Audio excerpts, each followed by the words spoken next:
In the digital age, we document everything, from our morning coffee to life's biggest milestones. But what happens when the camera captures the final moments of a life? Today we re-exploring a story that is both chilling and profoundly human, the story of a man who recorded his own battle against a ferocious hurricane, leaving behind a testament to nature's power and a final message for his loved ones. It was August 2005. Hurricane Katrina, a storm of historic proportions, was churning in the Gulf of Mexico, heading straight for the Louisiana coast. Millions evacuated, but many others stayed behind, either by choice or by necessity. Among them was a man living in a small, coastal community. We won't use his real name to respect his family's privacy, so let's call him Robert. Robert was a handyman, known for his good humor and his love for his family. Like many in his neighborhood, he had ridden out storms before. He trusted his home, a sturdy, single-story house that had weathered decades of Gulf Coast weather. He boarded up his windows,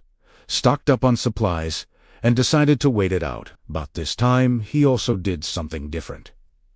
He turned on his video camera. The first few clips are almost deceptively calm. Robert walks through his house, narrating his preparations. You can hear the wind picking up outside, a low whistle that slowly grows into a howl. He points the camera at the boarded-up windows, explaining how he secured them. There's a sense of confidence in his voice, the voice of a man who believes he is prepared for what's coming.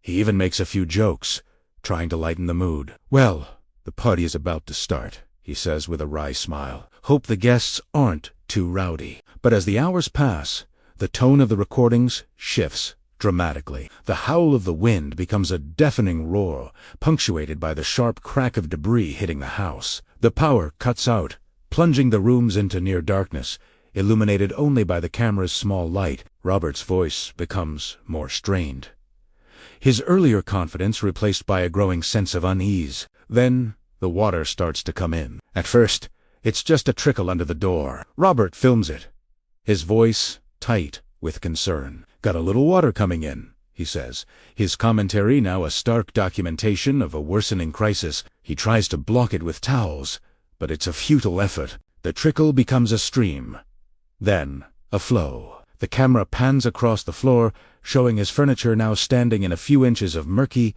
brown water. This is the point in the footage where the true horror of the situation becomes clear. The water isn't just seeping in anymore. It's surging. You can hear the immense pressure against the walls of the house. Robert is no longer narrating his preparations. He's documenting his struggle for survival. The camera work becomes shaky, chaotic. He wades through his living room, the water now up to his knees. The sound is Terrafina constant, churning roar of wind and water, the groaning of the house's structure under incredible stress. "The water's rising fast," he says, his voice now filled with a dawning realization that he is in grave danger. He climbs onto a table, then onto a kitchen counter, trying to stay above the rising flood. The camera dips and sways as he struggles to keep his balance while holding it. Through a small gap in the boarded window, you can see the outside world a gray, violent blur of wind and rain. The house, which he thought was his fortress, has become a trap. In what would become the final segments of the recording,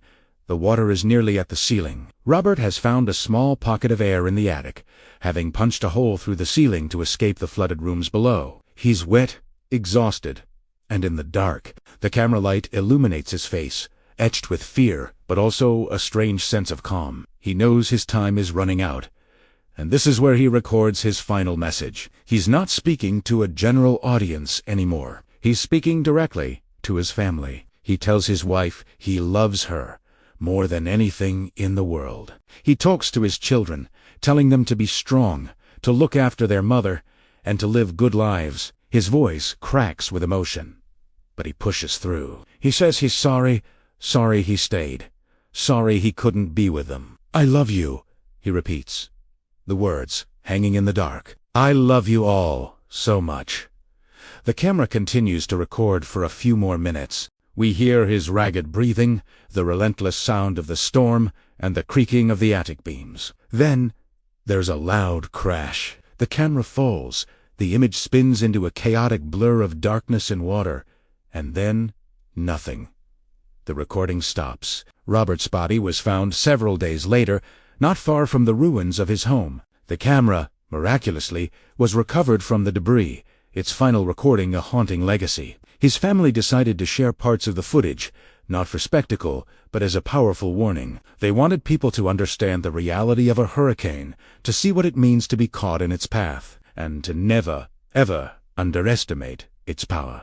Robert's story is a heartbreaking reminder of the human cost of natural disasters. It's a testament to the fact that behind every statistic, every news report, there are individual lives, individual stories of love, loss, and bravery. His final act wasn't one of despair, but of love, a message in a bottle, sent out into the storm for the people he cherished most. It forces us to confront the fragility of life and the incredible strength of the human spirit, even in its final moments.